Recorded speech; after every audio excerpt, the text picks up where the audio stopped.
सद्गुरु श्री ब्रह्म चैतन्य महाराज गोंदवलेकर, इनका प्रवचन 7 फरवरी। फुर्सत का समय भगवान की ओर लगाएं। हम ऐसा सोचते हैं कि हमारे जीवन का लक्ष्य साधारणतया जो चीजें हमारे शरीर को सुख देने वाली हैं, उन्हें प्राप्त करना है।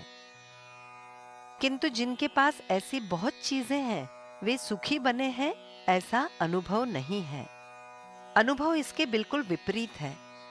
ऐसी चीजें जितनी अधिक इकट्ठा करते हैं, उतना लोभ बढ़ता ही रहता है।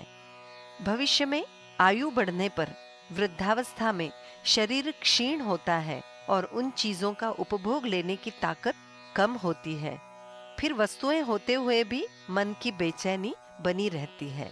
इसलिए समझदार व्यक्ति को चाहिए कि युवावस्था से ही बाहर की चीजों पर अपना सुख निर्भर न रखें। इसका उसे अभ्यास करना चाहिए। बाहर की चीजों या वस्तुओं का त्याग करने पर मन को किसी और वस्तु को देना अनिवार्य हो जाता है। मन को देने लायक ऐसी वस्तु केवल भगवान ही है।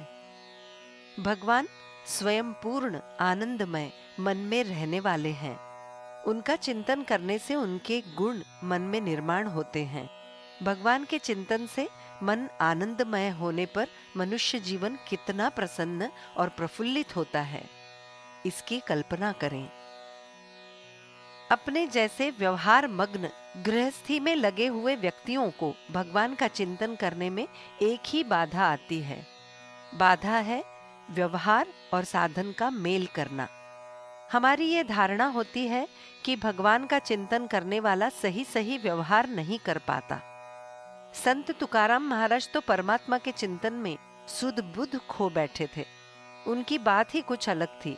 अपने जैसे व्यक्तियों को अपना व्यवहार आम ढंग से करना चाहिए। इसके बाद जो समय बचेगा, वो सारा समय यदि हम भगवान के चिंतन में लगा पाएं, तो समझना चाहिए कि हमने बहुत प्रगति की है।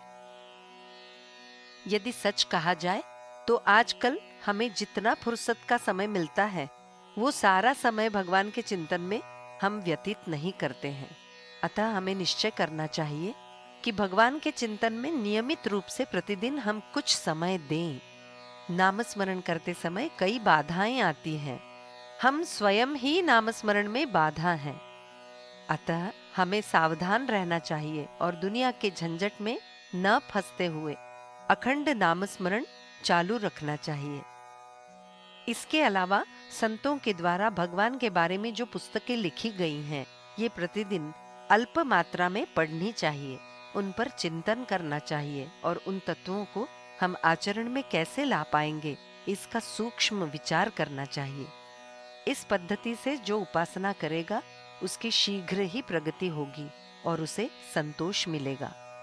संतोष ही सच्चे अर्थ में आनंद का संकेत है। जानकी जीवन स्मरण जय जय राम।